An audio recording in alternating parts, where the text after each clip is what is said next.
chicos, hablar de... Hoy nos corresponde trabajar el tema de origen de la vida, ¿ya? Bien, para hablar de este tema, tener pues las cosas claras con respecto a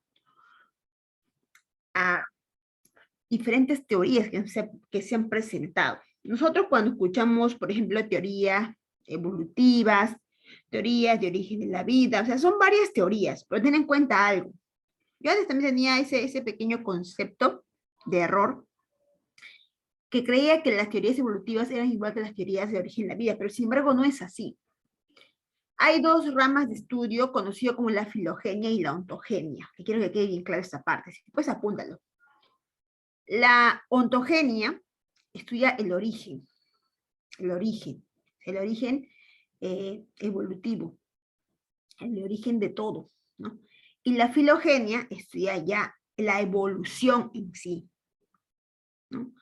O sea, el origen se refiere a cómo se dio, qué pasó, y la filogenia, cómo ha ido ocurriendo en el transcurso de los años. Entonces, la ontogenia estudia el origen y la filogenia estudia la evolución. Chicos, ten en cuenta eso. Bien, de ahí nacen pues las teorías, ¿no? La teoría de origen de la vida, pues habla acerca de cómo se originó la vida en la Tierra, ¿no? Y las teorías evolutivas ya estando o teniendo claro que cómo se originó, pues cómo ahora evolucionaron, ¿ya? Entonces, la semana pasada vimos lo que es evolución, y hoy vamos a ver lo que corresponde a origen de la vida. Bien, empezamos. A ver.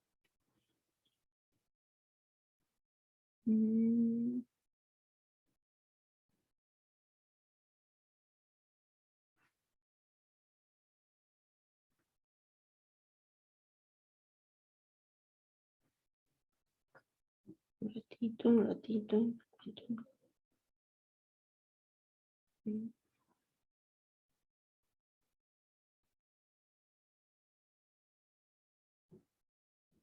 Ya. Bien, chicos.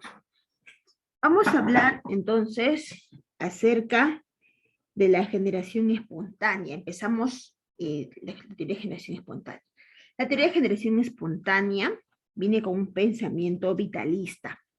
¿A qué se refiere eso? Se refiere que, pues, habla acerca de cómo la iglesia va a incorporar los pensamientos aristotélicos para dar a entender, ¿no?, al ser humano, al hombre, que no está muy alejado de la verdad.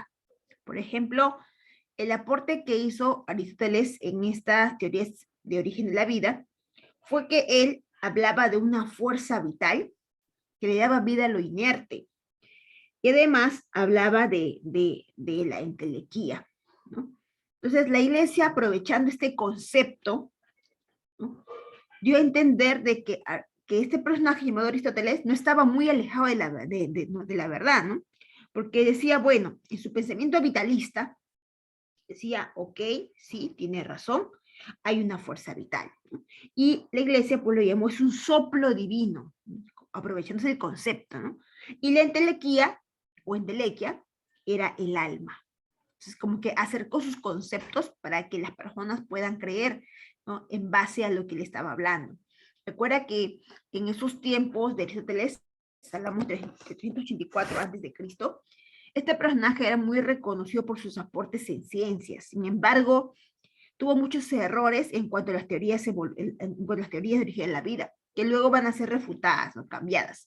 Pero la iglesia aprovechaba este poder que tenía él, porque era una persona muy convincente y muy, ¿cómo te digo?, muy ilustre, muy curioso, y tenía pues seguidores que respetaban sus opiniones. Cosa que si tú, un simple mortal, le decías algo a este personaje, él te opacaba, pues, ¿no? Porque él tenía tanta investigación, tantos aportes, que nuestra opinión, pues, era un chancay, ¿no? O sea, no valía nada.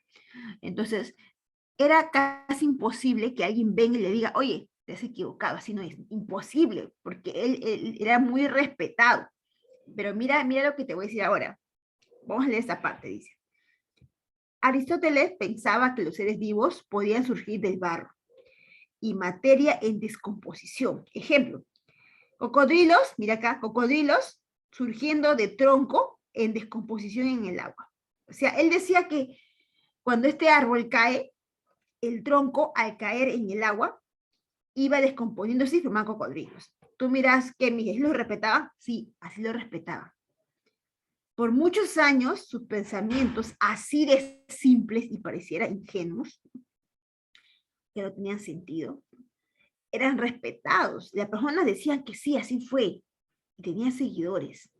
Si tú ibas y le decías, no, pues ¿cómo va a ser así? Pues, o sea, nadie te hacía caso a ti, porque él era una persona que tenía investigaciones tan convincentes, ¿no? Que decirle que te has equivocado, pues era humillarte frente a él, ¿no? Entonces, aprovechando ese poder que tenía él en cuanto a los hombres por sus aportes en ciencia, la Iglesia usó ese pensamiento para considerar que la fuerza vital que él hablaba en sus explicaciones era el soplo divino, porque había un Dios. Y la entelequía era el alma que presentaba ese soplo divino. Bien, ahora, dentro de la generación espontánea que él plantea, había dos corrientes, la corriente materialista y la corriente idealista. La corriente materialista, por ejemplo, fue planteado por Tales de Mileto y apoyado por Anaximandro. ¿Qué hablaba estos personajes? Decían que la vida se ha originado de 4 fuerzas: la tierra, el agua, el fuego y el sol. Y por mucho tiempo también se pensó lo mismo, ¿no? Dentro de este pensamiento, en estas corrientes, pues se pensó eso. Entonces, Tales de Mileto fue aquel que habla acerca, ¿no?, de que la vida se origina de tierra, agua, fuego y sol, ¿no? La corriente idealista fue planteado por Platón, su sensei de Aristóteles. Recuerda que todos los aportes de Aristóteles eran gracias, ¿no?, a su sensei, que era el que le iluminaba, y en este caso era Platón. Platón decía que los seres vivos surgían del rocío, sudor, agua, etcétera, ¿no? Y a esto, pues, el personaje llamado Aristóteles le agregó la fuerza supernatural, que era la intelequía. Entonces, todos los aportes que tú escuches de Aristóteles se basan en el pensamiento de Platón, el cual apoya la corriente idealista, ¿ya? Pero tú miras, pero ¿cómo va a decir esto? Sí, él decía esto y la persona le creía. Generación espontánea, porque espontáneamente de la nada, un ser sin vida originaba vida. También le llaman abiogénesis. A es sin vida. Génesis, origen. Bien. La posición idealista de Platón, influenciada en Aristóteles, ¿no?, era la entelequía. Este término entelequía es propuesta por Aristóteles. Él decía que esta fuerza vital, o alma, como le decía la Iglesia, actuaba sobre la materia inanimada o sustancia en putrefacción, como el caso del cocodrilo, ¿no? Entonces, era el alma de los seres sin vida, que luego originaba a un ser vivo, ¿no? ¿Quiénes más apoyaron este pensamiento? Newton, Harvey, Descartes y Van Helmont. Van Helmont era el más iluso de todos, pues, ¿no? Él apoyaba tanto el pensamiento de Aristóteles hasta el punto de decir, ok, si de esta manera surgen estos animales, entonces voy a hacer recetas para que las personas sepan cómo conseguir estos animales. Debe haber recetas de cómo crearlos, ¿no? Y en la noche va a llegar la entelequía y le va a dar vida a eso, ¿no? Entonces, estos personajes, Newton, Harvey, Descartes y Van Helmont, apoyaban la teoría de Aristóteles. Aquí en esta imagen, mira cómo ese es un pensamiento muy idealista, de que los árboles producían animales, mira. No tú dirás, pero ¿cómo van a pensar? Sí, así pensaba. En ese tiempo no había microscopio, no había electricidad, no había casi nada, pues, ¿no? Ahí las personas tenían que ser un poco más abstractos, ¿no? Imaginarse cómo pudo haber sido, ¿no? Sin embargo, tú me dirás, pero si hablamos de ciencia, toda ciencia se basa en un experimento. Y el experimento, acá no hay experimento, solamente es una corriente idealista. Bueno, ¿sabes qué pasa? Este personaje llamado Aristóteles decía, ¿quieres pruebas? Ok, pruebas. Mira, ¿sabes qué hizo? ¿Dónde está? Ya acá. A ver, no. Ya aquí. Él decía, que primero te explico lo que te doy la imagen. Él decía, Aristóteles decía, que una vez llegando a su casa, él lo contó así, según cuentan los libros, ¿no? Una vez él llegó a su casa, cansado de trabajar, y se sacó la ropa sudada y lo tiró al piso. Justo cae en el suelo, donde justo había un agujero en el techo y la luz impactaba, la luz del sol impactaba por ese agujero a través del techo y llegaba la ropa sucia. Y la ropa obviamente se calentaba por el calor, ¿no? En esos tiempos había muchas sequías. El alimento, las semillas, el frijol, se guardaba pues en unos costales para que puedan sobrevivir en los tiempos de sequía. Un día, ese costal se rompe y caen unos granos justo sobre la ropa sucia, que tenía un olor bien fuerte, el sudor de Aristóteles. Y había calor, porque esa ropa se había calentado, pero había un huequito en el techo que pasaba el calor y generaba, obviamente, la ropa esté caliente, y justo ahí estaba la semilla. Y al cabo de días, más o menos entre 20 a 18 días, él levanta su camiseta, su polo no se levanta, y encuentra ratas pequeñitas. Él dice, a ver, ¿qué cosa hay acá? Ropa sucia, oliendo, calor, hay alimento ya no había ya. Y hay calor, le dije. Entonces, así se pueden originar seres vivos. ¿Qué hizo? Hizo lo mismo, pero él mismo lo realizó. Se agarró, colocó granos, colocó ropa así, oliendo, sucia, ¿no? Y volvió a hacer la prueba y le salió nuevamente, al cabo de días, aparecieron ratas. Ojo, tú no vas a hacer en tu casa eso para ver si hay o no hay ratas, no, pues.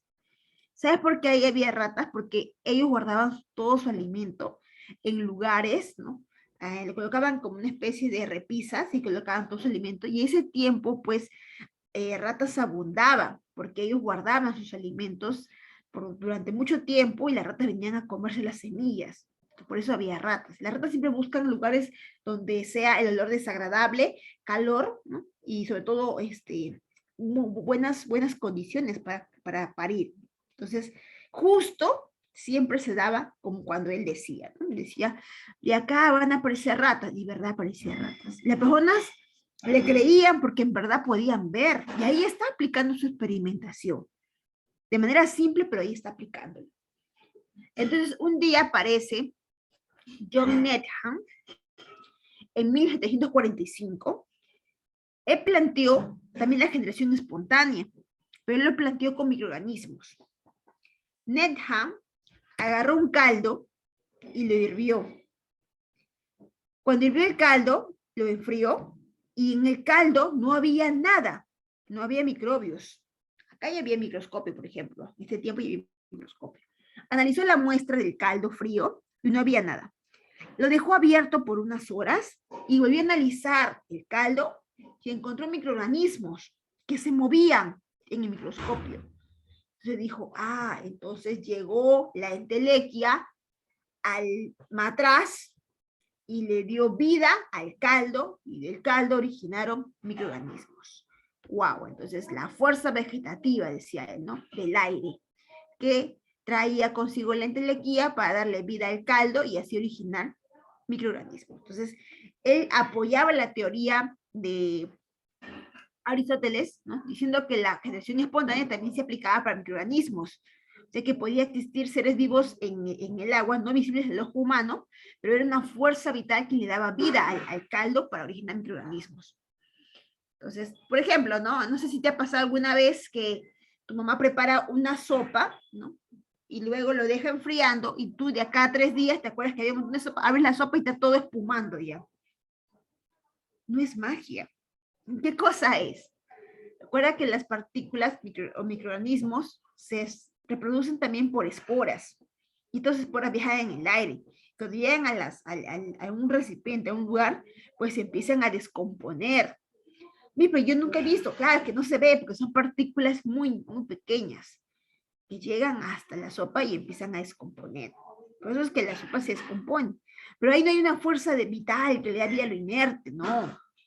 Eso es en realidad, pues, el mismo proceso de descomposición que hacen los hongos, los protozoarios, ¿no? O las bacterias también. Pero Nethan decía, no, es una fuerza vital que viene en el aire y llega más atrás y hace que el caldo tome vida y empieza a formar seres pequeños que no se pueden ver con el ojo humano. Cuando utilizaba el microscopio encontraba a los seres pequeños. ¿Por qué? Él se basaba de que, mira, aquí en este caldo hirviendo, se está matando todo posible ser con vida. Cuando el caldo se enfría, sigue, no hay nada, está puro el caldo. Lo analiza y está puro. Lleva horas y aparecen los seres con vida. ¡Wow! Dice, ¿no? Entonces, eso se creía. Por eso decían que él apoyaba la teoría de generación espontánea, John Needham. Luego aparece otro personaje, pues es más antiguo, Van Helmont, y él dice, bueno, como vamos a apoyar lo que dice Aristóteles, voy a hacer mi receta para crear ratones y otros organismos macroscópicos que se puedan ver. Entonces, él en un libro, todavía hizo su libro, ¿eh? Cómo crear ratones. Y la gente compraba sus libros, ¿puedes creerlo? ¿Por qué? Porque él decía, coloca ropa interior sudada, colócale trigo, y al cabo de 21 días van a aparecer ratas, y en verdad aparecían ratas. Y la gente, wow, no, ya, y compraban su... Seguro tú también comprabas. Entonces, y tú dirás que mis en verdad aparecen, claro, pues porque ahí había ratas por montones. Y las ratas buscan comida, calor. Y qué mejor que el lugar donde huele feo, hay alimento y hay calor. Ya, pues entonces, en verdad aparecían las ratas. Van Helmont era pues netamente vitalista, apoyaba lo que es la generación espontánea por doquier, chicos. Era su sensei, era Aristóteles. Bien, luego de muchos años, ya en el siglo XVII, ojo, 1968, es después de Van Helmont y antes de Needham. Francisco Redi, un personaje que sí se atrevió a refutar el pensamiento de Aristóteles, cuando ese ya había muerto. Él dijo, no, pues ¿cómo va a ser de esta forma? No, eso es algo tonto, ¿no? Es lo que pensaba él. Pero ¿quién va a refutar al gran Aristóteles? Entonces él dijo, voy a hacer unas pruebas. Demostró en sus pruebas que no había generación espontánea para macroorganismos, seres que se puede con los humanos. ¿Qué hizo? Colocó 3 frascos, frasco 1, el frasco 2 y el frasco 3. Frasco 1 tapado con un pedazo de carne, el frasco 2 un pedazo de carne con una mallita, una gasa, y el frasco 3 abierto. Él quería demostrar que no había entelequía, que no había fuerza vital, que no había generación espontánea. Dijo, ¿no? Bueno, el frasco 1 está sellado, ¿dónde está la entelequía? ¿Dónde está la vida sobre el frasco? No veo nada que hay sobre la carne. La carne está intacta. Y las personas que seguían a Aristóteles le decía, claro, pues, no, ahí no surge vida, porque ha cerrado la tapa. ¿Cómo va a entrar la entelequía para darle vida? Ah, entonces hay que abrir la tapa, sí. Entonces se agarra y abre la tapa. Pero le coloca una gasa, para que así pueda tener la fuerza vital, ¿no? Y darle vida a lo inerte. Entonces en el frasco 2 él dice, le voy a colocar una gasa. Va a estar abierto, pues, pero voy a poner una gasa. Entonces, le dije, como es una fuerza, entonces tiene que atravesar la gasa, ¿no? Ya. ¿Y qué ocurre? Que en el frasco la carne estaba intacta y había moscas sobre la gasa y empezaban pues a colocar sus huevitos en la gasa. Hicieron cuenta que las moscas estaban justo sobre ese frasco y debajo de ellas estaba pues las larvas que estaban reventando, creciendo. Entonces, como que eso trajo duda mucho a los seguidores de Aristóteles. Decía, tiene razón, las larvas están apareciendo, pero no sobre la carne, no sobre la gasa, no en los pechos.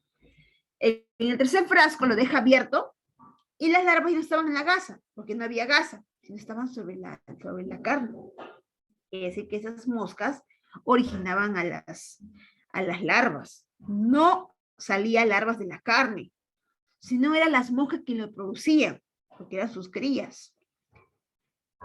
Entonces, con el frasco 3 y el frasco 2, se puede pues demostrar que la vida no se origina de la carne, de un ser abiótico, sino de un ser ya con vida. La vida surge de un ser con vida, obviamente ya preexistente, o sea, ya existe ya la mosca que origina a otro ser con vida. Es imposible que de la nada surja un ser con vida. Entonces Francisco Redi, con estos 3 frascos, trata de derrotar la generación espontánea, pero no puede, porque todavía los seguidores estaban ahí y decían, no, pues es un experimento muy simple, ¿cómo eso va a derrotar la generación espontánea? No, no, no. Todavía dejó en duda a estos seguidores. ¿Correcto? Bien.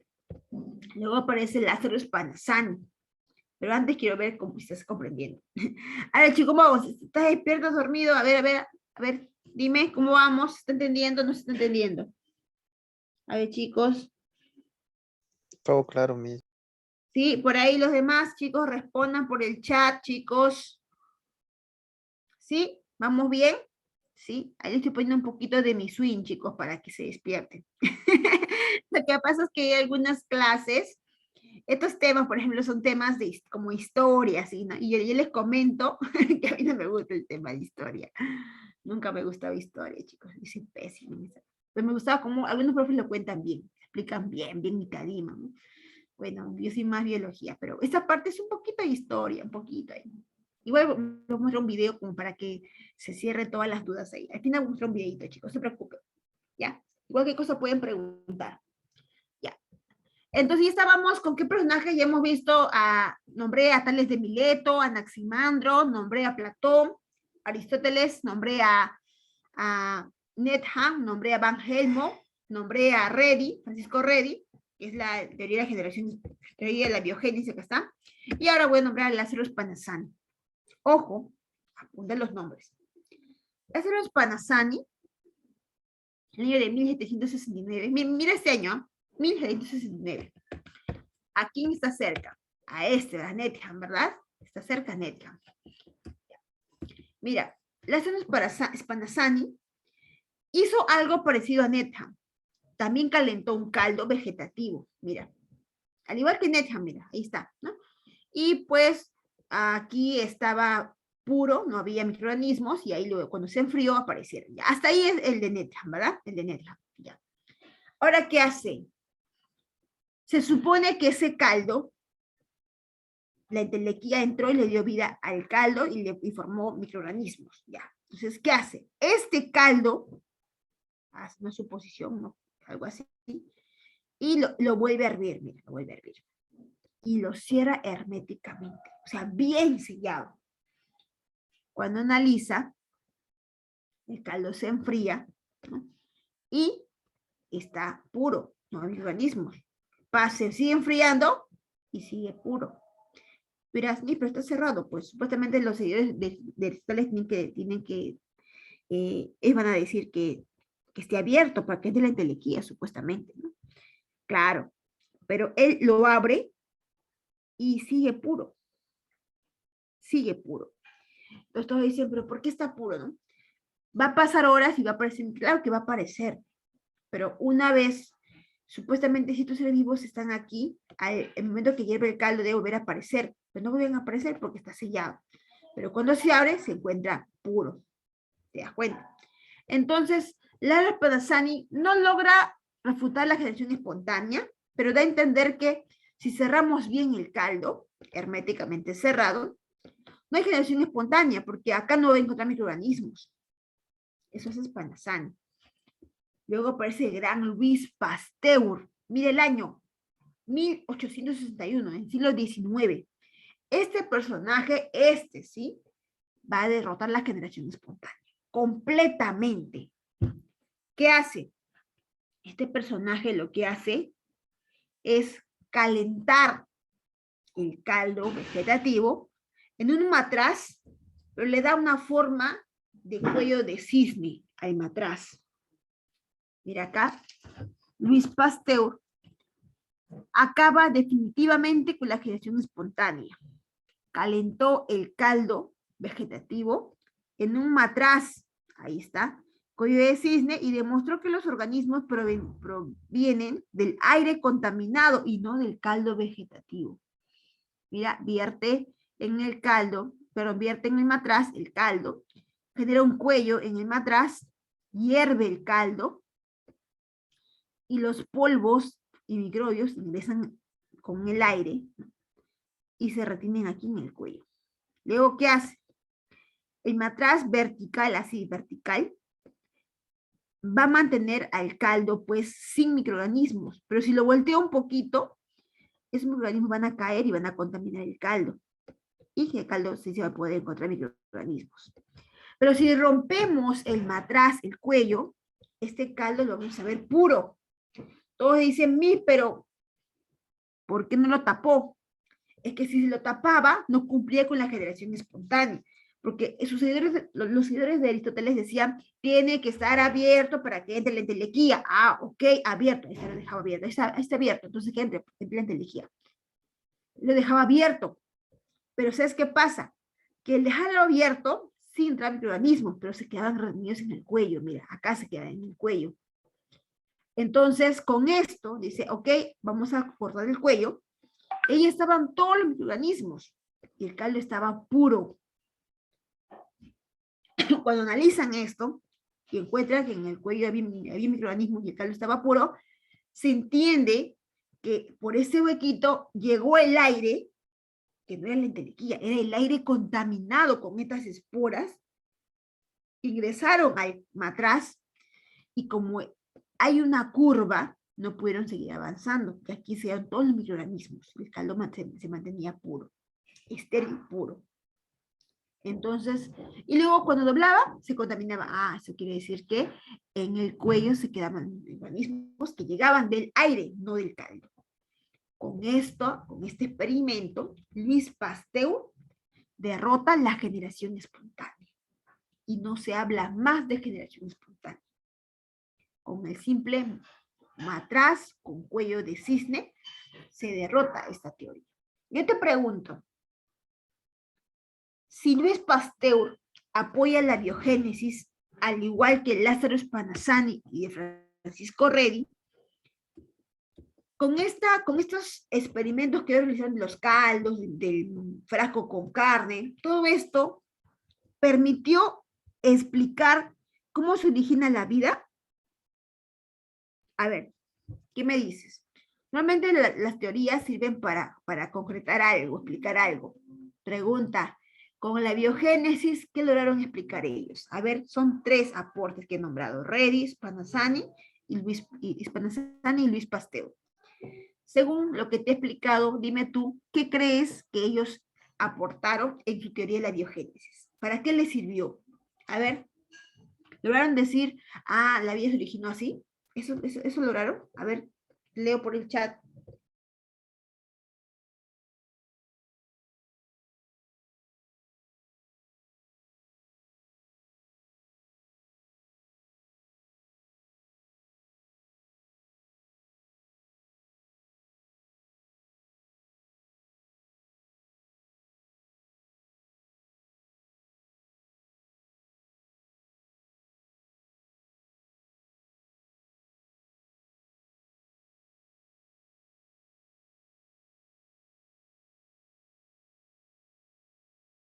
A ver qué me dicen por ahí.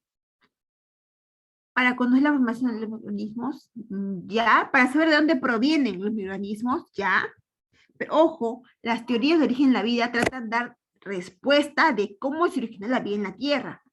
En esta teoría de la biogénesis se logró decir eso, porque en generación espontánea, sí, Decían que la vida se originó de una fuerza vital que le daba vida a lo inerte. Ahí habla de cómo se originó la vida.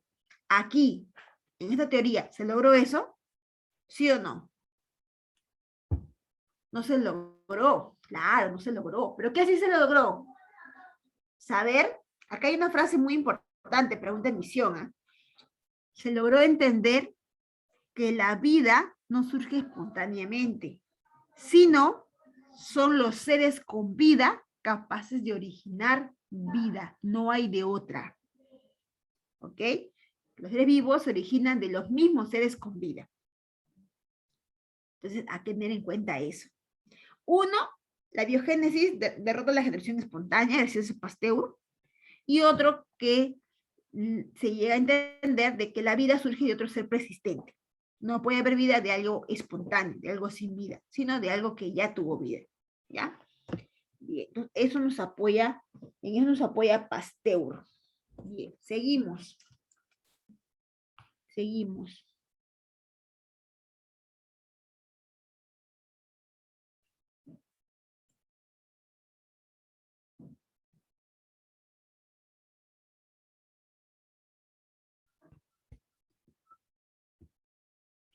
La teoría de la cosmogónica. Bien, aquí chicos, tener en cuenta algo importante, ¿ya? En algunos libros vas a encontrar este concepto de cosmogónica y tener en cuenta que no es igual cosmogónica que cosmozoica, ¿ya? Por ejemplo, la cosmozoica habla de que la vida llegó a la Tierra junto con fragmentos de meteoritos, la cosmozoica. Y la cosmogónica habla de que la vida se transmite por esporas empujadas por radiación. ¿Ya? La panspermia, por ejemplo, habla de cómo llegó la vida a la Tierra a través de esporas y bacterias, la panspermia. Y la cosmogónica habla, de acá dice, en el universo existen gérmenes de vida en reposo que se desarrollaron en condiciones adecuadas. Las esporas bacterianas colonizaron a la Tierra primitiva. Si te das cuenta, tiene que ver más con el mundo externo, ¿no? Con el universo. En cambio, esto habla que la vida llegó, pues, a través de esporas provenientes de otros planetas. A ver, si tú revisas tu libro de la CEPRE San Marcos, en la CEPRE San Marcos Jóvenes se habla acerca de que la cosmogónica y la panspermia es lo mismo, ¿ya? En tu libro de la CEPRE dice que la teoría cosmogónica, también llamada de la panspermia, sostiene lo mismo, que en el universo existen gérmenes de vida en reposo, que se desarrollan cuando encuentran condiciones apropiadas, ¿no? Acá plantea, las esporas bacterianas fueron las que colonizaron la Tierra primitiva. Ya, ahí es. Esto es lo que está en tu libro de la CEPRE, es el libro de la CEPRE, ¿ya? Pero plantean que es lo mismo con la panspermia, que es lo mismo con la panspermia. Yo le puse así porque en algunos libros también están separados, en algunos libros. En algunos libros. Pero aparte de esto, está la teoría cosmozoica. La cosmozoica habla que la vida llega a la Tierra junto con fragmentos de meteoritos. Ya, esa es la cosmozoica. ¿Y quién lo apoya? Lo apoya Richard, Leavitt y Helmont. Apoyan esto, la cosmozoica. Ya, hay que tener en cuenta que cosmogónica es lo mismo que panspermia. Es lo mismo, ¿no?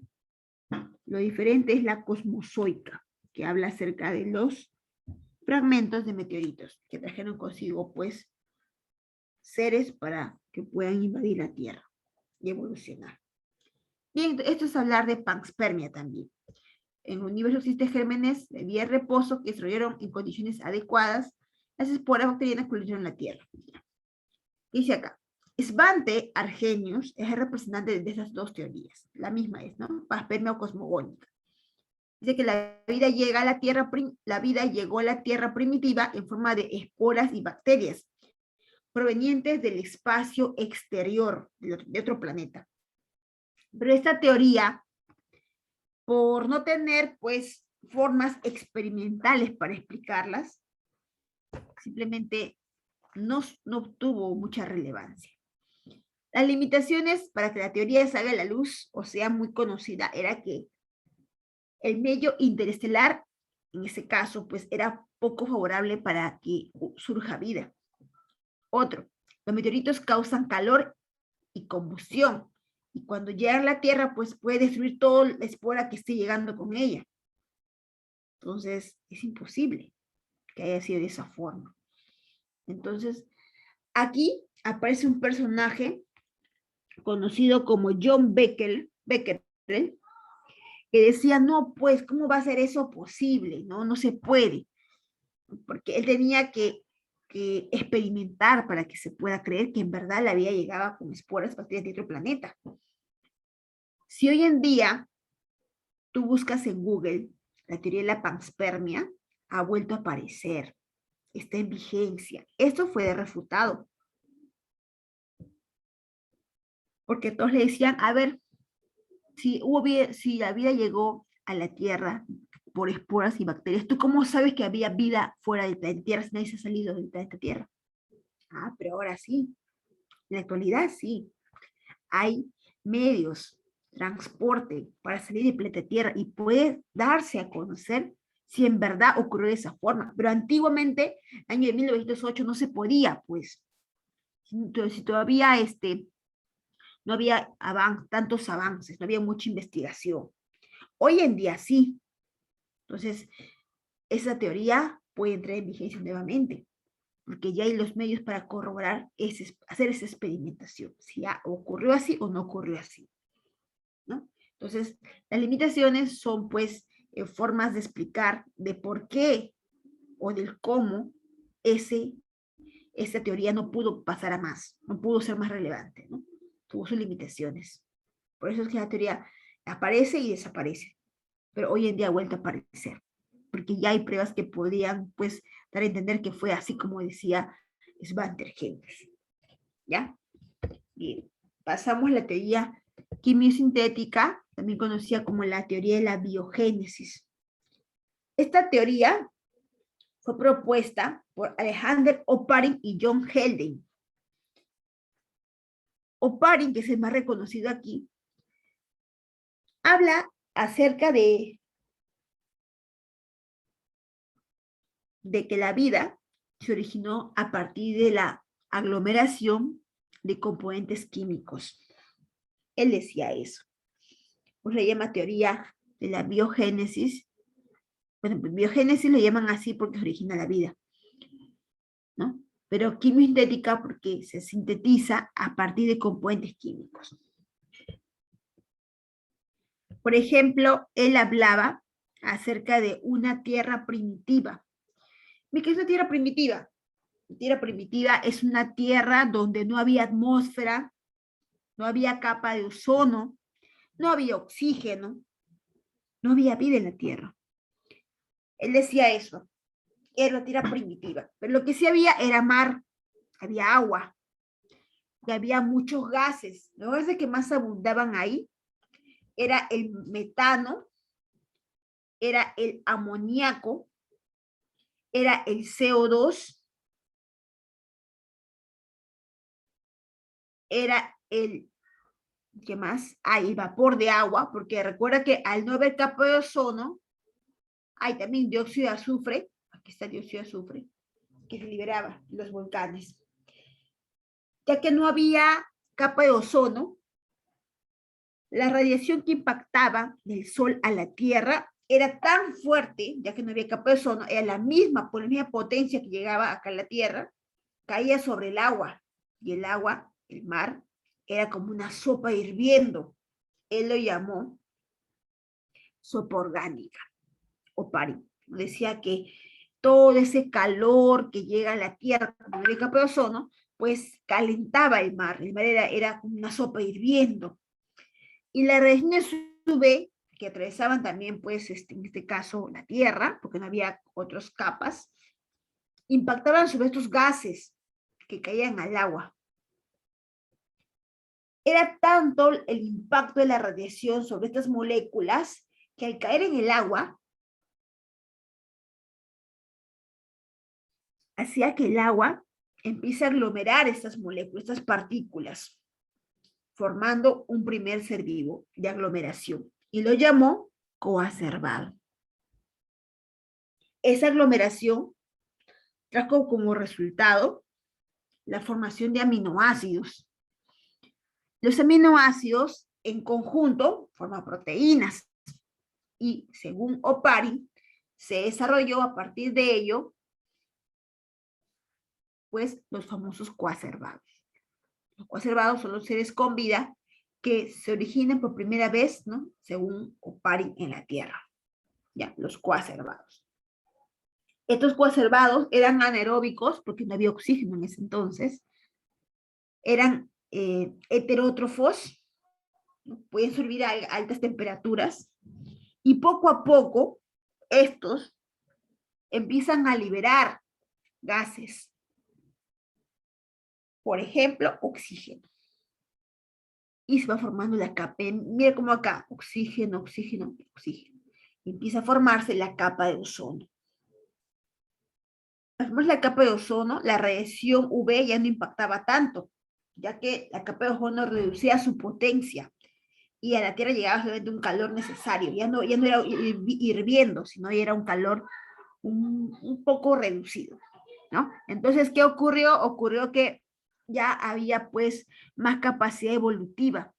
Estos conservadores se empezaron a cambiar, evolucionar, se volvieron de heterótrofos, se volvieron autótrofos. Y ya no eran conservados, ya eran bacterias autótrofas, que empezaban a hacer fotosíntesis, botaban más oxígeno y formaban mejor una capa de ozono. Entonces, poco a poco ha ido modificándose todo este desarrollo que explica la teoría de Oparin, donde él empieza, pues, ¿no?, a hablar acerca de que los cambios que surgieron, todo esto, pues, pasó hace millones de años. Y él planteaba que los primeros seres con vida, pues, eran los coacervados, ¿no? Bien.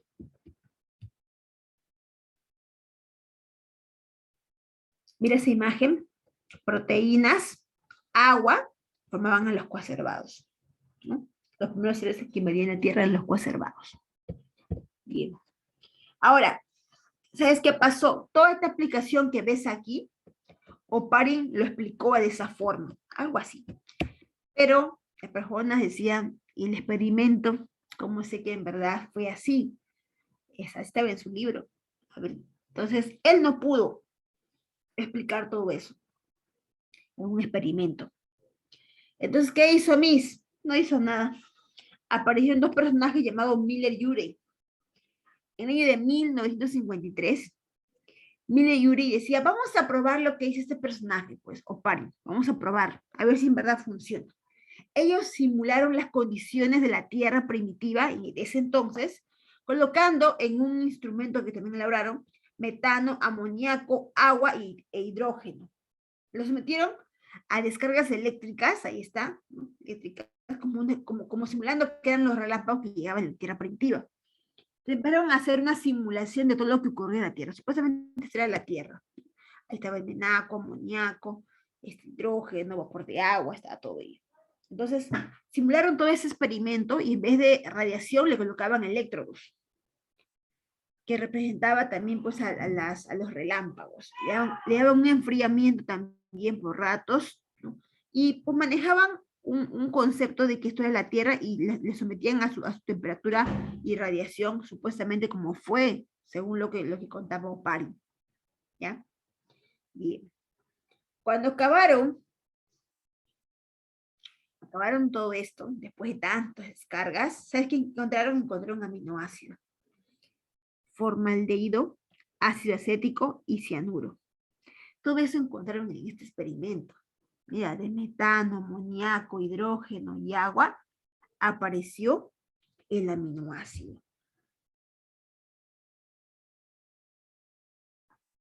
Tú me dirás, pero el aminoácido no es no es del conjunto, en conjunto no es una proteína, claro. Y proteínas realmente están en seres vivos. ¿Cómo pudo aparecer ahí proteínas? ¿Te das cuenta? Entonces, con esta aplicación, al encontrar aminoácidos, da a entender de que sí, de esa forma se pudo ver creado, ¿no? En la Tierra y, en este caso, los seres con vida. Bueno, Tierra no, pero los seres con vida, ¿no? O también en este caso la atmósfera. Gracias a este experimento y esta prueba planteada por Miller y Urey, se da a entender de que fue esta teoría la de mejor explicación y se lleva su premio Nobel Alejandro Paris y su amigo John Helding. A ver, chicos, ¿hasta ahí alguna pregunta? A ver, despierta, despierta. A ver, ¿hasta ahí alguna pregunta, chicos? Algo, habla, escucho.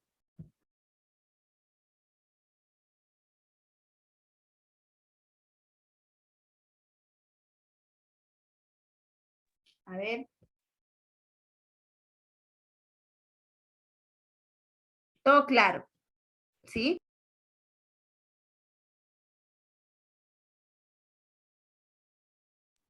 O sea, por repetir un poco el inicio, teorías modernas, que fue el baño un rato y no pude escuchar.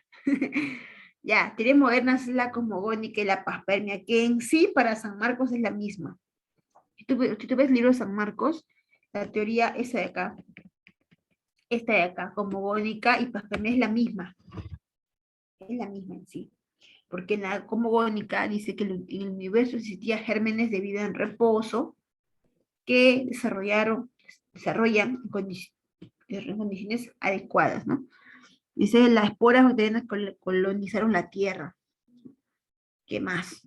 Acá, ¿quién lo apoya? Lo apoya Svante Arrhenius. Que la vida llegó a la Tierra primitiva en forma de espora y bacterias provenientes del espacio exterior, decía, ¿no?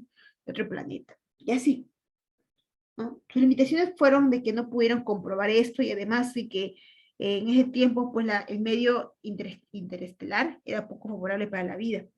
O sea, no podía llegar de otro lugar porque no había vida en otra parte, solamente había vida en la Tierra. Es lo que se creía hasta ese entonces. A ese entonces. Los meteoritos causan calor y combustión, cosa que si decía que las esporas llegaban al meteorito, no era posible, porque la espora frente a un meteorito que está bien caliente, pues lo mata, lo destruye. Era imposible que sea de esa forma. Entonces, busca la manera de centralizar bien sus ideas, ¿no? Para entender cómo se ve en sí la vida en la Tierra. Bien. ¿Alguna pregunta más, chicos?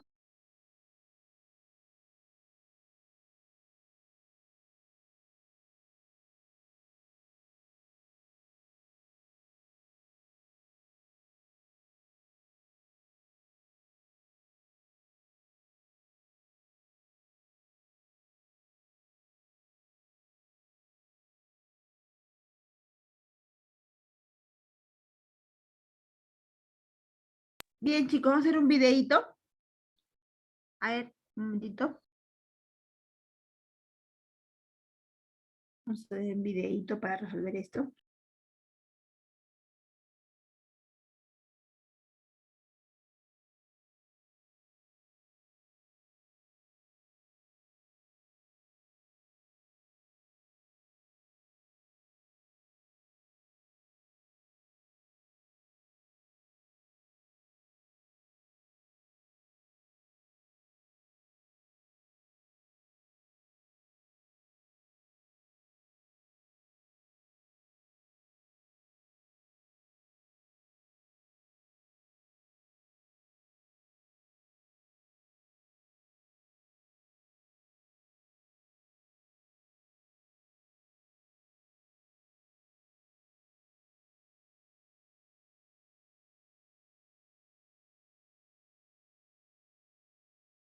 Esta primera es cortita, la otra sí es un poquito más larga, ¿ya? Un poquito más, no tanto. Ya. Me avisas si puedes. Pero para crear ideas de cómo empezó la vida, la humanidad debió adquirir un... Chicos, ¿se escucha? Sí, ¿no? ¿Sí? ¿Se escucha? Le puse pausa, ¿se escucha? Sí, ok, Sí, Miss. chévere. Pero para crear ideas de cómo empezó la vida, la humanidad debió adquirir un entendimiento de cómo funciona en realidad el mundo. Creo que no hubo per se una especulación real sobre el origen de la vida. Ni siquiera la de que empezamos con las moléculas, porque nadie sabía nada de las moléculas, nadie sabía que existían ellas. Nadie ha estado aquí desde hace tiempo. La generación espontánea, esa es una idea antigua. Uno de los primeros filósofos en especular sobre la naturaleza de la vida fue Aristóteles, el hombre que nos dio uno de los primeros conceptos de los elementos en el siglo IV a.C. Aristóteles entendió en verdad que las plantas y animales fueron juntados en una forma tan intrincada que había que considerarlos como conjuntos organizados donde cada pieza estaba bien dirigida hacia el objetivo de la supervivencia y la propagación de todo el sistema. Para él, esa era una diferencia obvia e impactante entre la materia viviente y no viviente. Parecía que la materia no viviente fue ensamblada de cualquier forma posible. Aristóteles creía en la generación espontánea, en que el calor del sol sobre el elemento podía crear vida espontáneamente a partir de material no viviente. Los ratones, por ejemplo, surgían espontáneamente en depósitos de granos. Para Aristóteles, debía ser solo el tipo de calor suministrado por el sol u otro cuerpo celestial hecho de ese material no terrestre. La generación espontánea persistió por un sorprendente largo tiempo, de hecho, por miles de años. Siempre me gustó el concepto de la generación espontánea. ¿Está bien? Unos trapos sucios, algo de trigo, miras a un lado, vuelves a mirar y ves ratones. Era divertido. No tengo idea de por qué ese concepto duró tanto tiempo. Por una prueba sencilla, habría verificado que los ratones no surgen en forma espontánea en paños sucios y trigo. No fue sino hasta finales del siglo XVIII, con las revelaciones del recién inventado microscopio de von Leeuwenhoek, cuando alguien cuestionó en serio esa idea.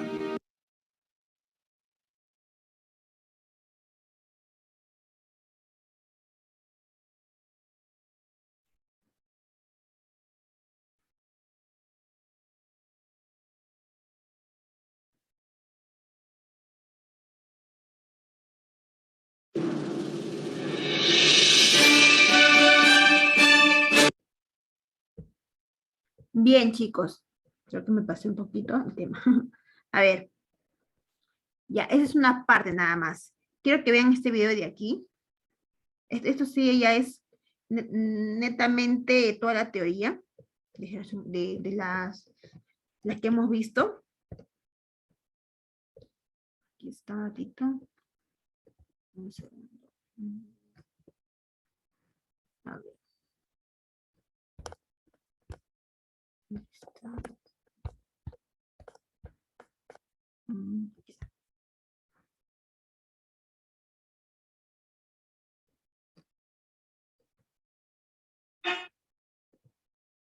Ya. Aquí en este video, chicos, tienes que ya cerrar toda la idea de lo que hemos visto, de todas las teorías, ¿ya?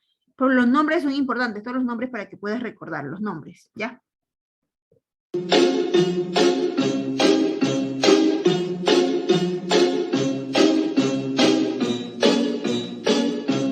Chicos, ¿se escucha? Chicos, ¿se escucha? A ver. Sí, profesora. Ok, ya. Se denomina creacionismo al conjunto de creencias inspirada en doctrinas religiosas, según la cual la Tierra y cada ser vivo que existe actualmente proviene de un acto de creación por uno o varios seres divinos. El creacionismo se destaca principalmente por los movimientos antievolucionistas, tales como el diseño inteligente cuyos partidarios buscan obstaculizar o impedir la enseñanza de la evolución.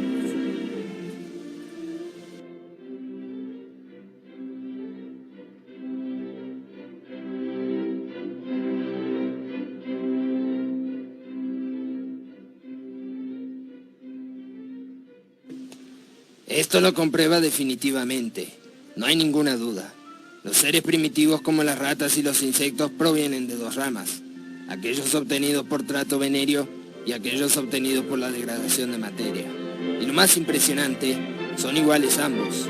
La generación espontánea está confirmada una vez más. Se debe colocar un recipiente abierto, trigo y restos de ropa. Al cabo de 20 días surgirán ratas. Mi ilustrísimo señor, me temo que debo corregir eso. Algunos insectos no se generan espontáneamente de la materia.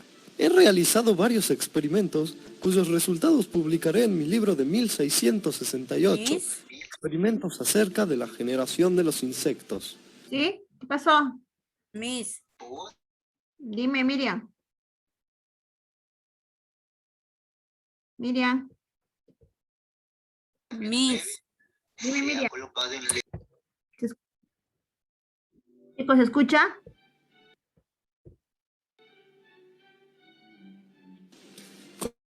Coloqué en frascos carne de ternera. ahora sí, Miss. Luego sellé uno, otro lo dejé abierto.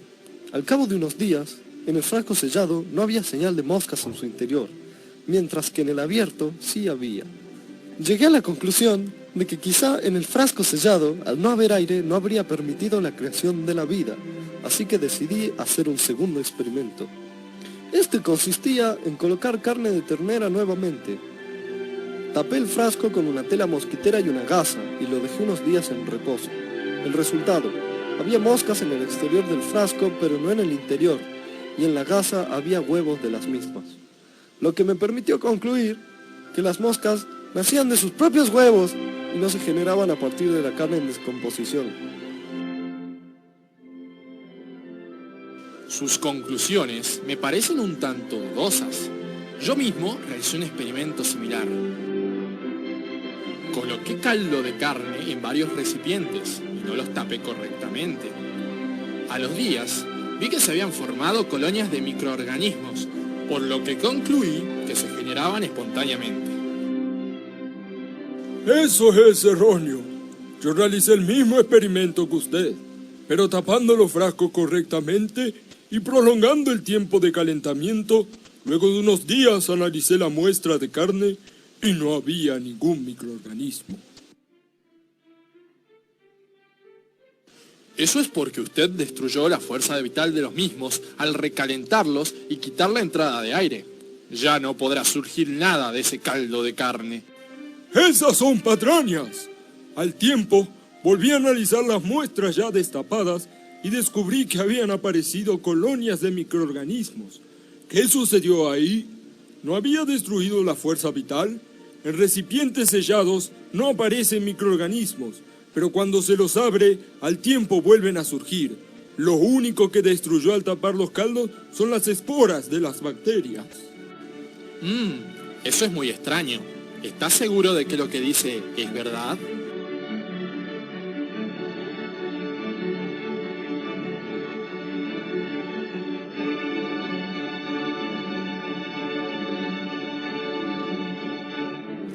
Lo que el señor Spallanzani dice es correcto. En 1864, obtuve el triunfo de un concurso al que habían sido llamados muchos de los científicos más importantes de ese tiempo, con el fin de que alguno demostrara de alguna forma correcta y sin ser refutado que la teoría de la generación espontánea no era real. ¿Y cómo lo demostró? Si es tan amable de contarnos. Bueno, para demostrarlo, expuse caldos hervidos en matraces de cuello muy alargado y curvado, que dificultaba el paso del aire, y por ello el de las partículas de polvo hasta el caldo de cultivo. Al cabo de un tiempo, observé que nada crecía en los caldos, demostrando así que los organismos vivos que aparecían en los matraces sin cuello largo provenían del exterior, probablemente del polvo o en forma de esporas. Y ahí llega a la conclusión de que todos los seres vivos provienen de un ser vivo anterior.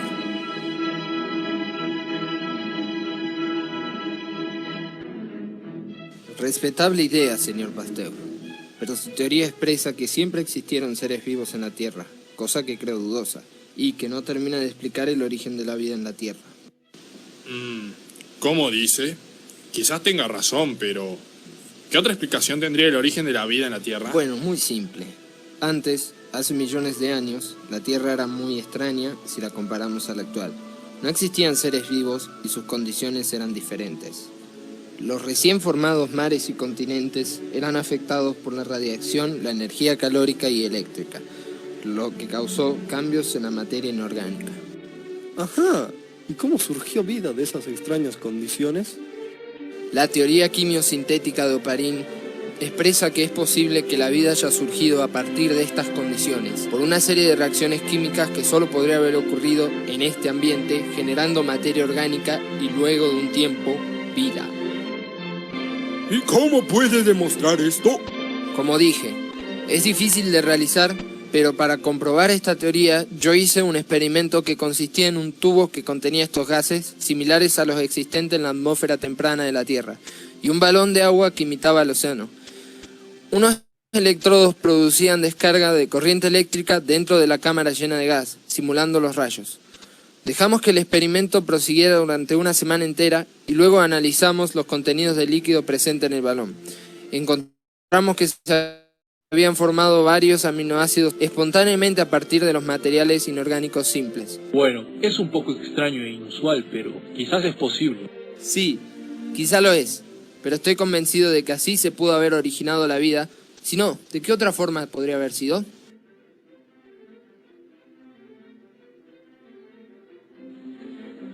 La teoría de la panspermia expresa que la vida se originó. Bien, chicos, ¿qué tal? ¿Qué les pareció ver el video? Más claro, como que les dejó pues la idea como que más cerrada, ya con esto se entendió mejor. A ver qué opiniones por ahí escriban. Preguntas quizás.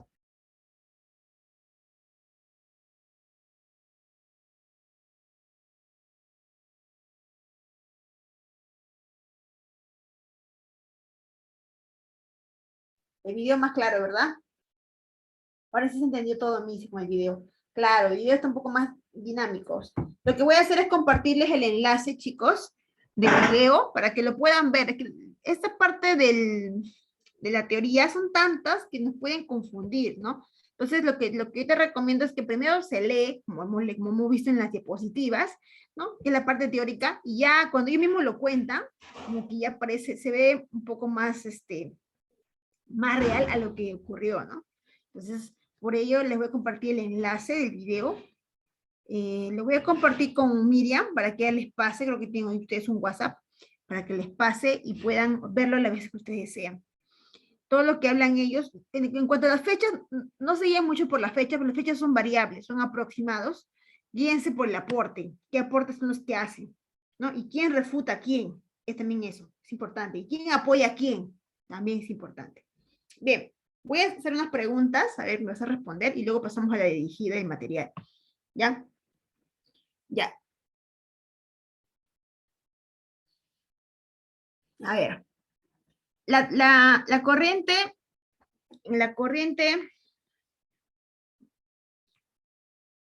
de tipo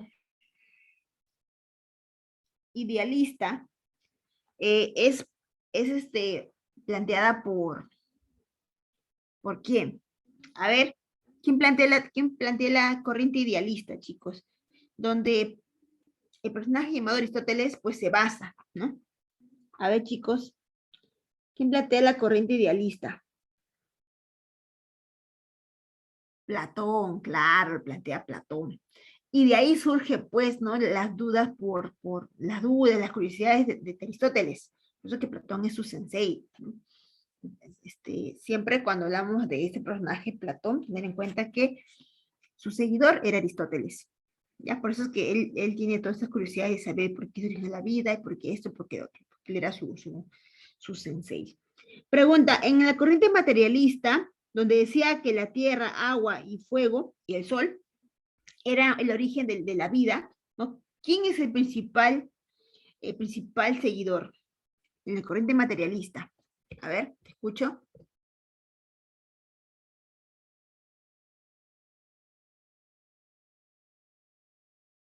Excelente, Ibáñez. Es Anaximandro y Tales de Mileto, así es. Siguiente pregunta.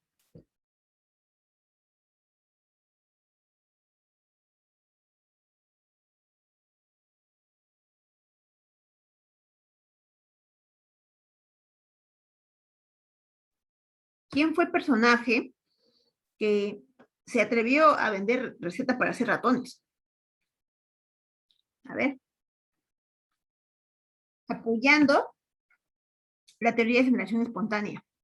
¿Quién fue que vendía receta para hacer ratones apoyando la generación espontánea? ¿Quién fue?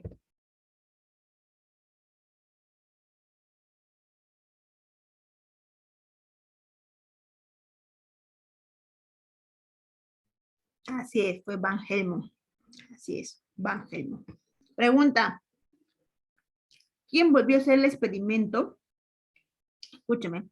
¿Quién hizo el experimento con los caldos hirviendo y cerró herméticamente el matraz y le volvió a hervir el caldo y volvió a encontrar microorganismos?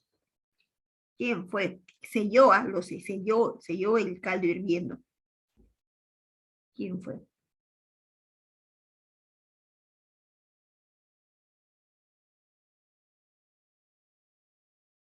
A ver, chicos. Somos 26, ¿ah?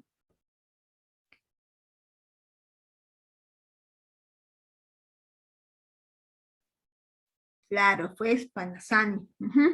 Pregunta.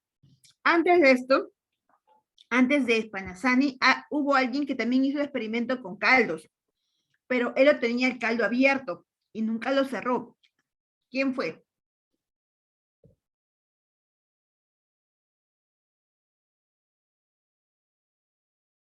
¿Quién fue, chicos?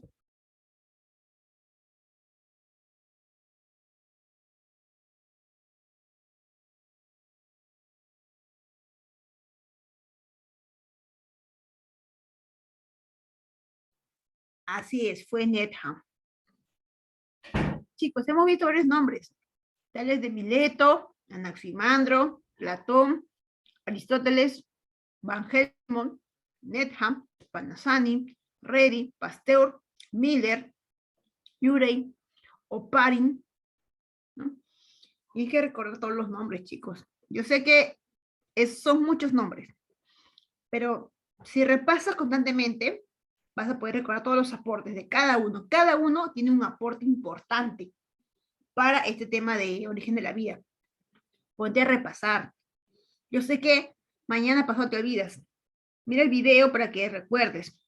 O en todo caso, mira las diapositivas que lo voy a compartir al final. ¿Ya? Son varios nombres, ¿eh? Que hemos visto el día de hoy. Son casi 11 personajes que hemos visto.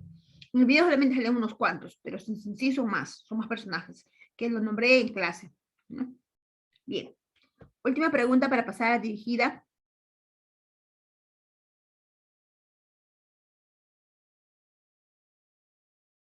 ¿Qué personajes desarrollan experimentalmente la hipótesis de Oparin?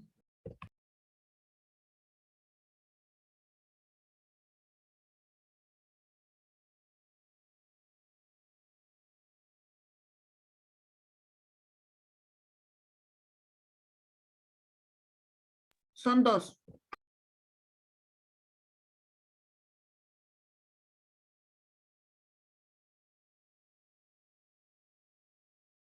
Así es, Millet y Urey. A ver, están participando solamente 1, 2, 3, 4, 5. 5, 6 más están participando. Y el resto, chicos, ¿no entendieron? ¿O se confunden? ¿No están seguros? Chicos, el mejor consejo que les puedo dar es que aprendan de sus errores. Yo en la universidad me he equivocado muchas veces me he equivocado, pero aprendo de eso. Me acuerdo que una vez pasé Roche porque dije una palabra que estaba incorrecta en nombre de una respuesta, cuando la respuesta era Monadelfo. No sé qué cosa dije yo, pero la respuesta era Monadelfo. Y me acuerdo que es Monadelfo, porque la profesora me corrigió enfrente de todos y pasé Roche. Hasta ahora no me olvidé esa palabra, porque fue Roche de mi vida. Entonces, lo que pasa es que justo ese día habíamos tenido flores de cucarda. Las flores de cucarda tienen un tipo especial de colocación del macho sobre la hembra. Se llama Monadelfo. Entonces, ese nombre se me quedó. Aprendí de eso, hasta ahora no me olvido. No aprende esos errores. Entonces, aprende a equivocarte y a la próxima contestar correctamente. ¿Ya? Pero nombra, dime nombres. Miss, no sé, la respuesta es Van Helmont, Miss es Netham. La respuesta no es esa, no importa, dilo. Yo te corrijo. Te digo, no, él no es porque tal motivo, él hizo esto. No es Spanasani porque Spanasani hizo el otro, pero yo, no, yo te estoy corrigiendo. La próxima ya no vas a cometer el mismo error. Aprende de eso, ¿ya? Bien, vamos a compartir, chicos, el material para responder las preguntas. Un momento, voy a descargarlo.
Bien, chicos. Ahí tienes, mira, la teoría de origen en la vida, para que puedas revisar. La teoría anterior, que fue de evolución, ya está corregida, ya está bien subida en tu intranet, si no me equivoco, ya está corregida. Ahí está, pues, las teorías, ¿no? Creacionista, que habla obviamente de la creación, de que Dios creó la tierra, pues, ¿no? Ahí está todo ello. Entidad superior espiritual. No lo mencionamos mucho porque nosotros vamos a las teorías más conocidas, pero también es una teoría creacionista. Lo que pasa es que las teorías normalmente son demostradas, la creacionista no, pero se le considera. Ahí está Netham, experimento de Spallanzani, experimento de Pasteur, teoría cosmogónica o panspermia, ¿ves? Mira, ahí aparece Becquerel, ¿no? Que señaló que no existe ser vivo que pueda resistir a las condiciones existentes del espacio sideral, ¿no? Becker estaba oponiendo, ¿no?, a lo que decía Arrhenius, Svante Arrhenius. Luego viene, pues, el aporte de Oparin. Este personaje Oparin es padre de la bioquímica, por su aporte en la teoría quimiosintética. Me le dicen teoría quimiosintética, teoría de la evolución química, teoría molecular, teoría protobiótica o protobióntica. Protobióntica o protobióntica, ¿ok? No se equivoca. Ya. Y ahí acá habla cómo surgieron los coacervados, mira, cómo fueron evolucionando. Y acá hay un resumen pequeñito. Ya, pregunta 22. Dice, relacione los autores con sus respectivas teorías. A ver, joven, aquí, lánzame la clave. A ver, ¿cuál es la 1? Te escucho. A ver, ¿cuál es la 1? Rapidito nomás.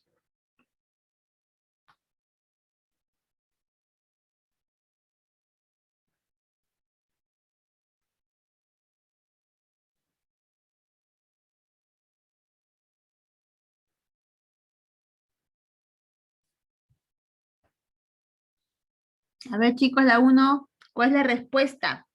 Correlaciona Luis Pasteur, Richard, Svante, Oparin. A ver.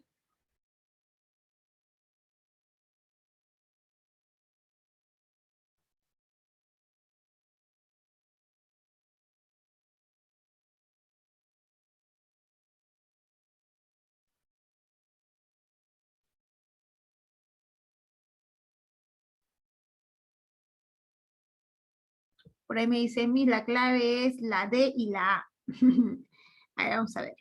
Luis Pasteur. A ver, otra clave. Me dice, Miss, la D. A ver, vamos a ver. Luis Pasteur va con apoya la teoría de la biogénesis. Claro, pues Luis Pasteur apoya. Teacher, cosmozoica. ¿Te acuerdas? Helmholtz. Ahí está, cosmozoica. Svante Arrhenius, panspermia. Y Oparin, quimiosintética. ¿Cuál es la clave? A ver. 1B, 2D, 3A y 4B. Perdón, 3A y 4D. ¿La respuesta cuál era? A ver. ¿La D? La D es, acá dice 4C. 4C. 3B.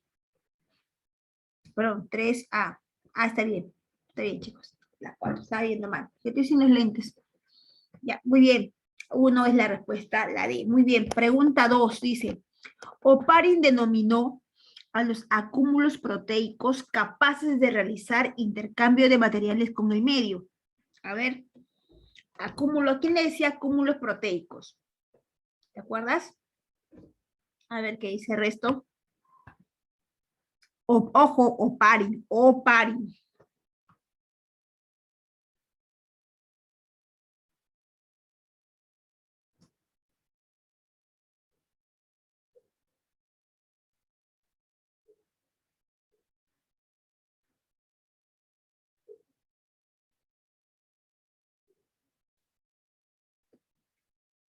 Respuesta.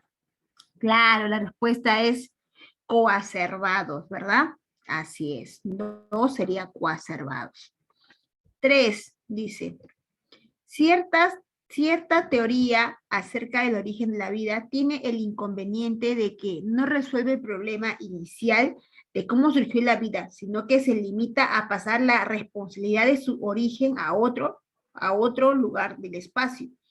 Otra objeción es que las bacterias que habrían llegado desde el espacio interestelar no sobrevivían a las altísimas temperaturas y las fuerzas que intervienen en un impacto contra la Tierra. Estas objeciones iniciales se presentan para cuestionar la teoría conocida como, a ver, sorpréndeme en la 3.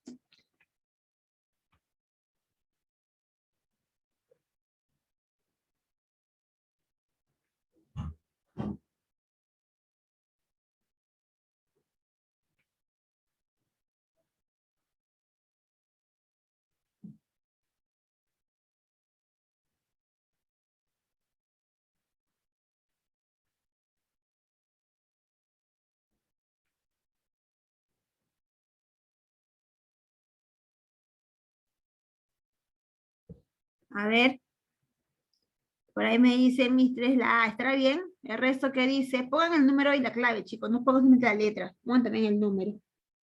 A ver.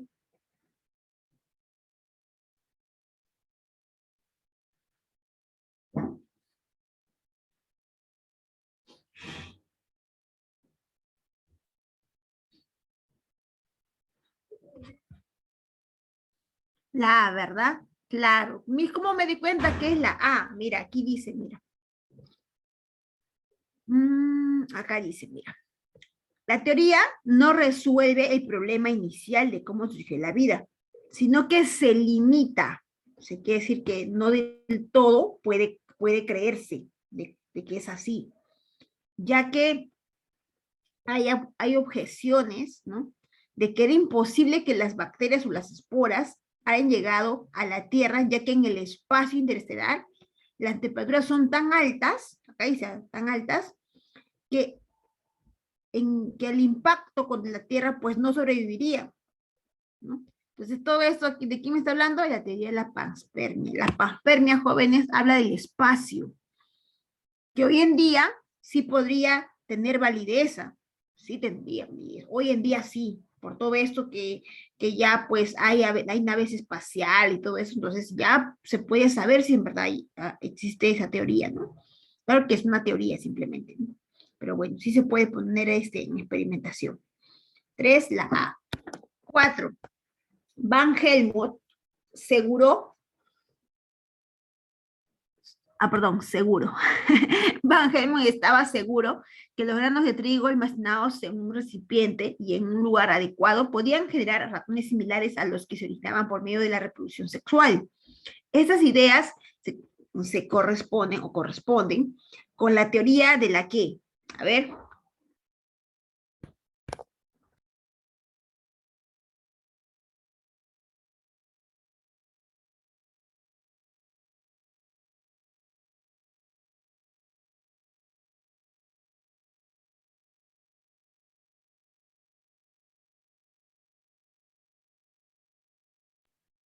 ¿cuál sería? Van Helmont, ¿a quién apoyaba? En cuanto a la creencia de que el trigo en un recipiente con ropa sudada podría originar luego de 21 días ratones similares a lo que se originaban en la reproducción sexual, decía él, ¿no? Obviamente eso era pues algo muy lógico, pues, ¿no? Ay, seguro tú vas a hacer el experimento en tu casa, ay, no te pases, ¿ah? Ya, ¿cuál es la respuesta? ¿Cuál sería? La B, ¿verdad? Claro, sería generación espontánea. El apoyo a la generación espontánea. Bien, seguimos. 5 dice, los aportes que toma la teoría sintética de la evolución son principalmente a ver, ay, acá se ha escapado una preguntita, chicos, de evolución. Ya, a ver, igual, ¿cuál es la respuesta? Es la 5, el tema es evolución, a ver ahí, se pone preguntita de evolución, qué raro.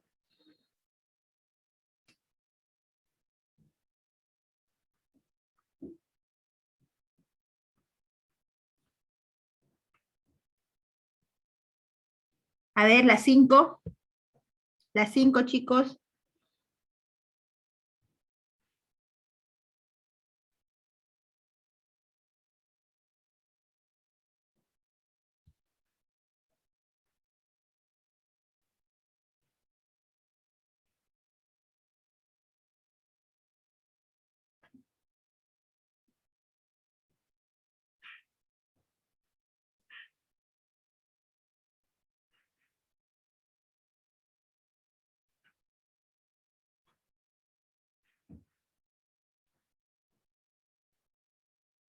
Cinco, la sintética es la teoría neodarwinista. Es la última que vimos en el tema de evolución. Vimos la teoría neodarwinista o sintética.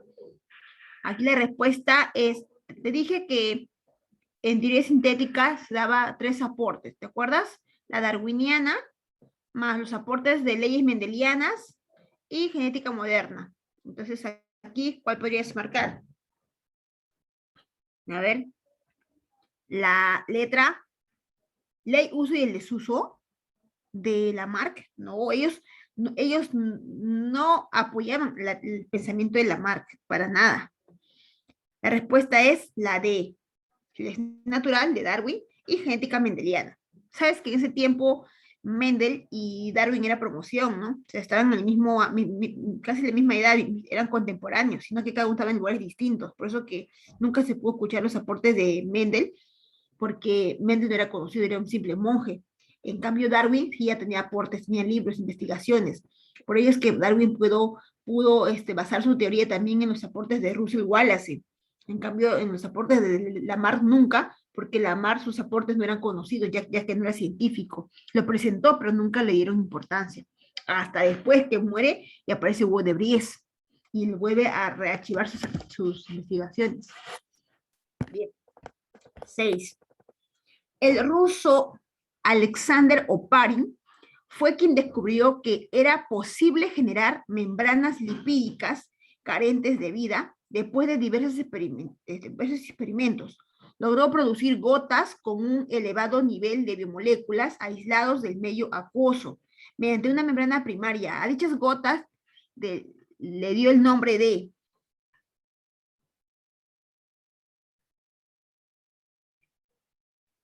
Seis, chicos, ¿tu respuesta cuál es? A ver.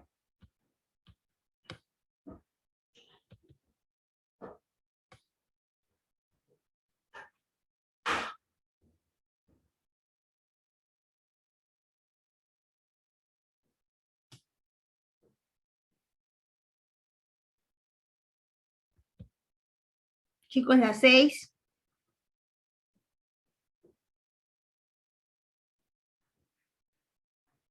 A ver, la 6.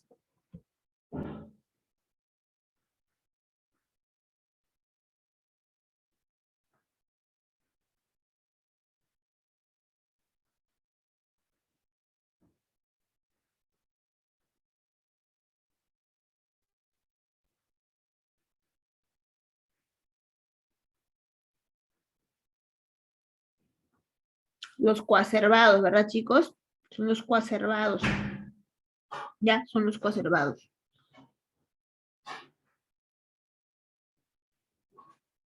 A ver. Las gotas elevado de nivel, cuando dice elevado nivel de biomoléculas, porque es una aglomeración de biomoléculas, entonces es el coacervado, pues. A ver, dice, lea el siguiente texto. A ver, dice. A continuación responda 7 y 8. En el experimento de Louis Pasteur, añadió un caldo de cultivo a un matraz de cuello largo. A continuación calentó el cuello, dándole una forma de tubo curvado, cuello de cisne. Continuó hirviendo el caldo hasta el estado estéril, o sea, puro, pero permitiendo que el caldo tuviera contacto con el aire, ya que esté abierto. Después de hervir, dejando el recipiente de cristal en reposo por mucho tiempo, percibió que el líquido permanecía estéril, o sea que el caldo se mantenía estéril, puro, y el aire en contacto con el caldo, pues, no era directo, sino había una curvatura que era el cuello de cisne, donde ahí se podía retener las partículas volátiles que trae el aire, que eran en este caso las esporas, ¿no? 7. A partir del texto anterior, se deduce que el experimento permitió ¿qué cosa? A ver, ¿qué permitió el experimento realizado por Pasteur? A ver, chicos. ¿Qué permitió el experimento realizado por Louis Pasteur?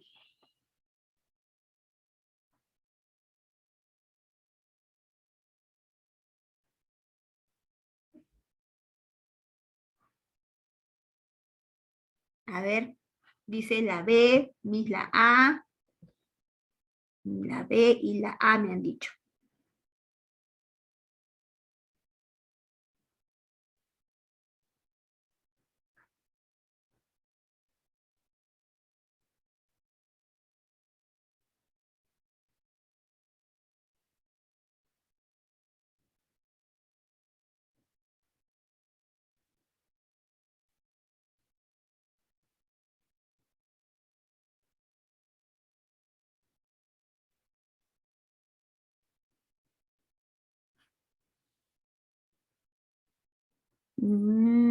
Descartar las ideas generadas descartar las ideas de generación espontánea, claro.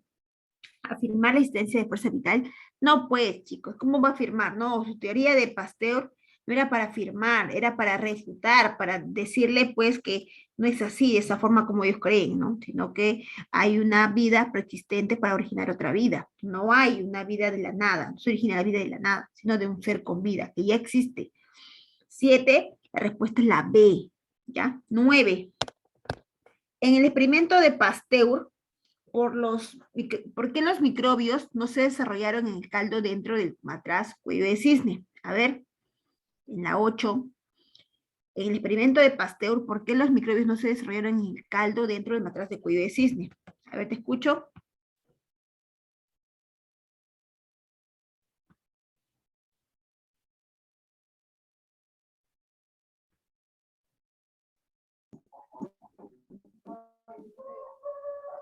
Porque no había oxígeno dentro de la matraz. A ver, ¿qué dicen el resto? dice la A, me dice su compañero, por ahí me dicen la C.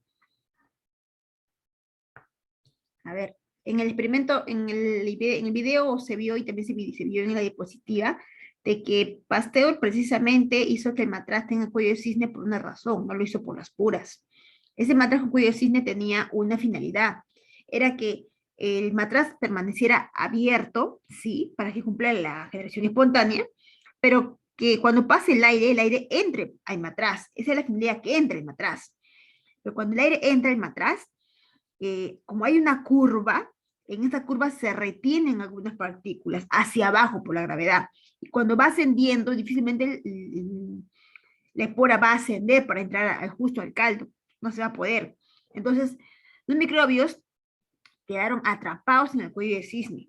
Por eso es que no pudieron contaminar, pues, el caldo. La respuesta de la 8 es la C, chicos, la C.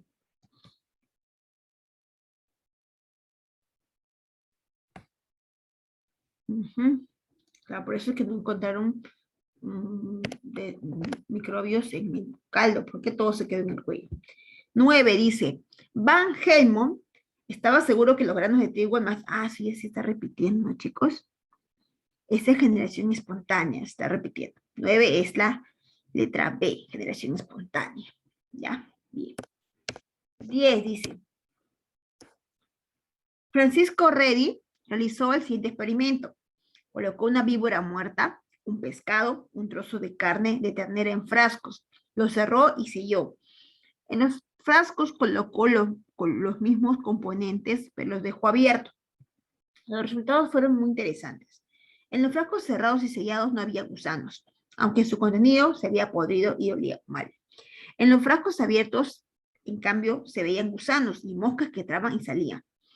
Los resultados de este experimento contradicen la teoría conocida como... A ver, esta teoría de Redi, ¿a quién contradecía, chicos?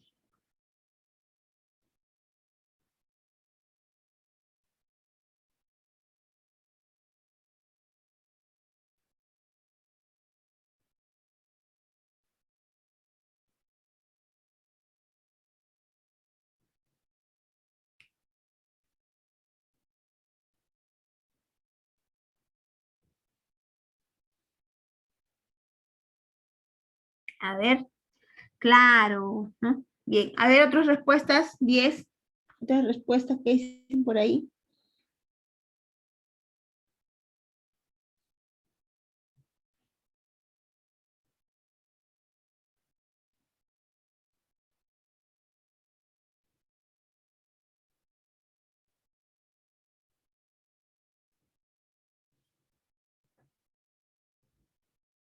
La B, ¿verdad? Claro, pues es generación espontánea.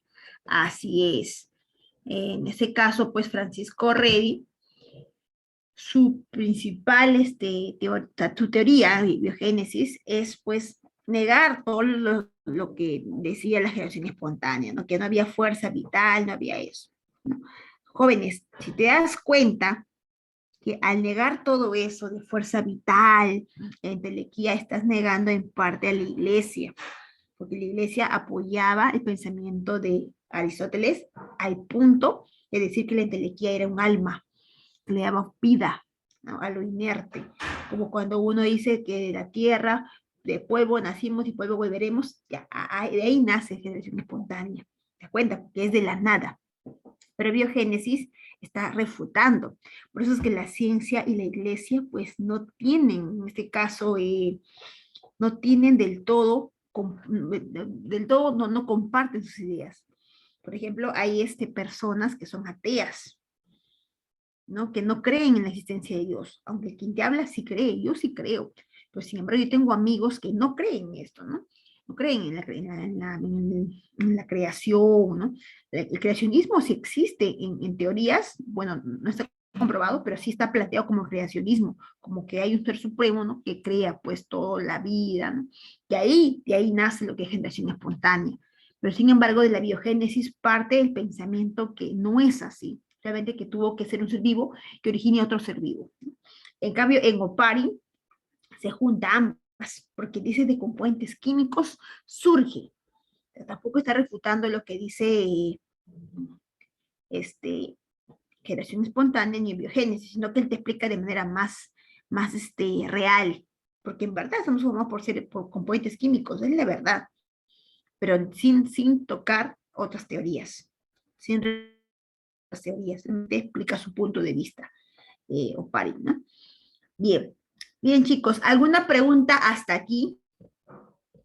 El tema interesante. A ver, preguntas chicos, pregunten.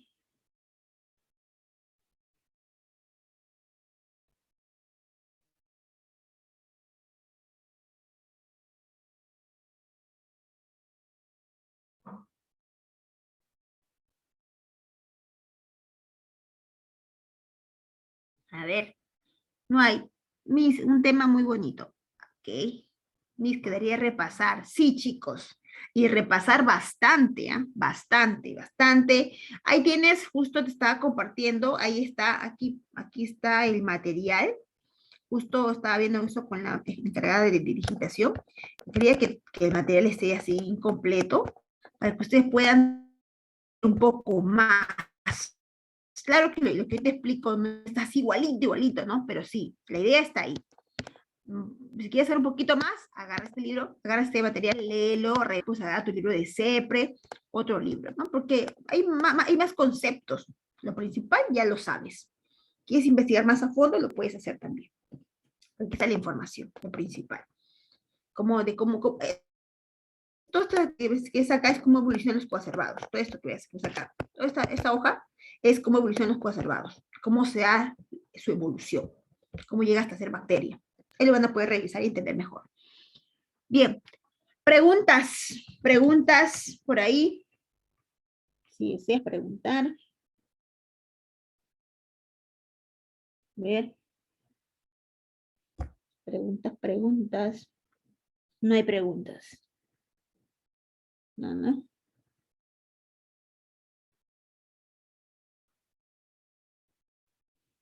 Bien, Miriam, hasta aquí nos vamos a quedar. Ya, Miriam. Está bien. Ya, chicos, pónganse a repasar. Recuerda que el tema es teórico, así que les recomiendo que repasen bastante. Conmigo será la próxima semana, chicos, cuídense mucho. Nos vemos hasta la próxima. Gracias, Miriam.